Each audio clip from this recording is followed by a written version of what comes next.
আপনি নারী, একদম। এবং সেখানে গিয়ে আপনি আপনার ভাবনা চিন্তার কথা বলেন, হিউজ বাজেটেরও কথা বলেন, রিফিউজও নিশ্চয়ই হতে হয়। আমার যে ইমপ্লিমেন্টেশন যতটা আমার করতে ইচ্ছে করছে আমি সেই ততটা করে উঠতে পারছি না, সেখানে কম্প্রোমাইজ হচ্ছে। এইগুলো হয়, এইগুলো যে মেয়েরা অ্যাকসেপ্ট করে নেবে বা সেই জায়গাটা একদম লড়ে নিতে পারবে, এই কাজের মধ্যে দারুণ মজা আছে। মানে আমি বলছি, আমার যদি খিদেটা থাকে না তাহলে কাজ পেতে সুবিধা হয় না। নমস্কার, সিটির মহাপুজো আপনাকে স্বাগত। আর আজকে আমার গেস্ট এই মহাপুজোর সমস্ত গেস্টের থেকে একটু আলাদা, এবং তিনি একাধারে দশভুজাই বলা যেতে পারে, কারণ যেভাবে দুর্গা উৎসবকে সামলাচ্ছে। আজকে আমার গেস্ট অদিতি চক্রবর্তী। অদিতি, স্বাগত। আমি দশভুজা বললাম কারণ একসাথে দুটো পুজো করছেন, এবং 2013 থেকে নিজে দাঁড়িয়ে দশভুজাকে আরাধনা করছেন, সাজিয়ে তুলছেন। এই ফিলিংসই তো আলাদা। একদম। এটা এটা একটা কি বলবো, এটা প্রফেশনের থেকেও নেশার মতো। মা দুর্গার এত কাছাকাছি যাওয়ার সুযোগ মনে হয় খুব কম মানুষের হয়, তো সেটা একদম আই এম প্রিভিলেজড, আমি মনে করি সেটা ব্যাপার। প্রচুর শিল্পীর ভিড় সেখানে, আপনি মনে হয় মহিলা শিল্পীদের মধ্যে প্রথম সারিতে আপনার নাম আসে। অ্যাকচুয়ালি মহিলা শিল্পী আছে, হ্যাঁ অবশ্যই, সংখ্যায় প্রায় অনেক কম, পার্সেন্টেজ ভীষণ কম। অনেক ভালো, মানে পিয়ালির কথা বলবো, খুব ভালো ঠাকুর বানায় পিয়ালি সাধুখা। বাকি আরো দু একজন আছেন, এই মুহূর্তে নামটা আমি মনে করতে পারছি না, যাই হোক। তো যারা আছে তারা ভালোভাবে কাজ করছে, আমি যতটুকু জানি। ফিল্ডটা মানে জেন্ডার এখানে কোনো ম্যাটার করে না, আমার যেটা মনে হয় জেন্ডার ম্যাটার করে না, কাজটাই ম্যাটার করে। আমি প্রায় অনেক বছর 2010 থেকে কাজ করছি, 2013 আমার প্রথম কাজ, 2010 থেকে আমি জয়তী পুজোর কাজ করছি। বাজেট কি ইস্যু হয়? মানে অদিতি থেকে ইস্যু হয় না? ডেফিনেটলি ইস্যু হয়। আমি বলবো, আমি এতদিন যতগুলো কাজ করেছি তার ম্যাক্সিমাম কম্প্রোমাইজ করে। হ্যাঁ, কারণ আমাকে কম্প্রোমাইজ করতেই হয়েছে। আমাদের মতো, আমি বলবো মধ্য মেধার শিল্পী আমরা কিন্তু আমাদের মানে পুজোর মার্কেটে এইরকম পুজোর সংখ্যা কিন্তু তুমি বেশি দেখবে যারা মধ্য বাজেটের পুজো করছে। খুব গুটি কয়েক আছে যারা বিগ বাজেটের কাজ করে, এবং শিল্পী, সেই শাড়ির শিল্পীটাও আলাদা হয়ে গেছে এখন ইদানিং বলবো। তো এই মধ্য মেধার শিল্পীরা যারা যেখানে কাজ করে তাদের আমার মনে হয় প্রত্যেকেরই বাজেট সংক্রান্ত প্রবলেম হয়, এবং অনেক ভালো ভালো সাবজেক্ট আমার কম্প্রোমাইজ ওয়েতে নেমেছে, যেটার অনেক কিছু করা যেত আমি করতে পারি।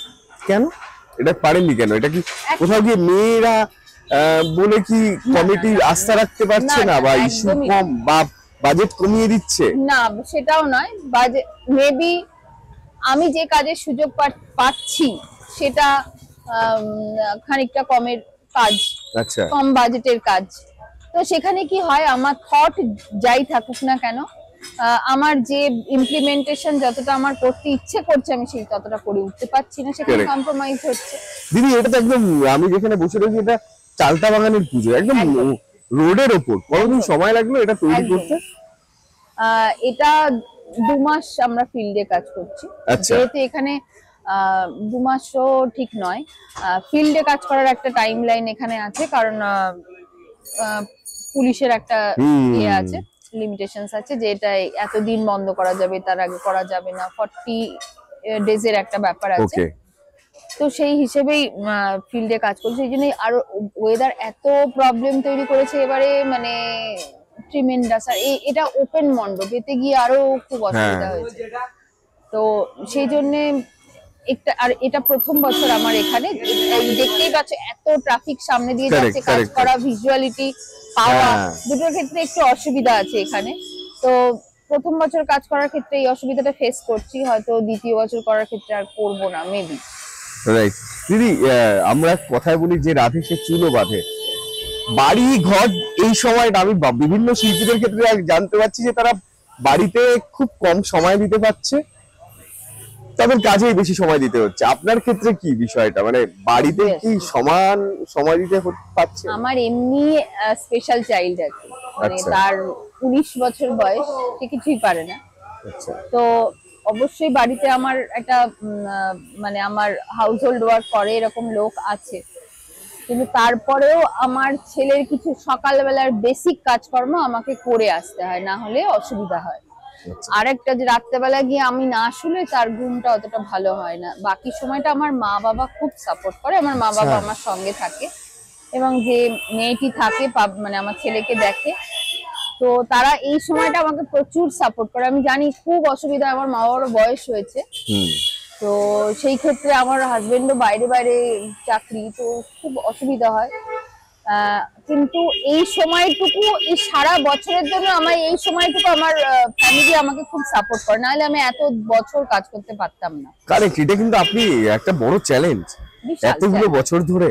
কোথাও কি আপনি মানে মেয়েরা কেন এই প্রফেশনে অত বেশি করে দেখা যাচ্ছে না বলে আপনার মনে হয়? আনকমফোর্টেবিলিটি হয়, একটা আনইজি হয়, বিশেষ করে ক্লাব কর্তা যারা আছে তারা সবাই মানে এরকম একটা কোথাও একটা ভয় আছে। আমার নিজের ফ্যামিলিতে আমি যখন প্রথম কাজ করতে যাই, তো ক্লাব শুনলেই মানুষের মানে ফ্যামিলি থেকে এই না যাস না, এই কি হবে না, মার খাবি, এই ভুলভাল হলে কিছু এ হবে এই হবে, এরকম একটা ধারণা ইন জেনারেল থাকে যারা কাজ করে না। আমার মনে হয় সেটা সম্পূর্ণ সত্য নয়।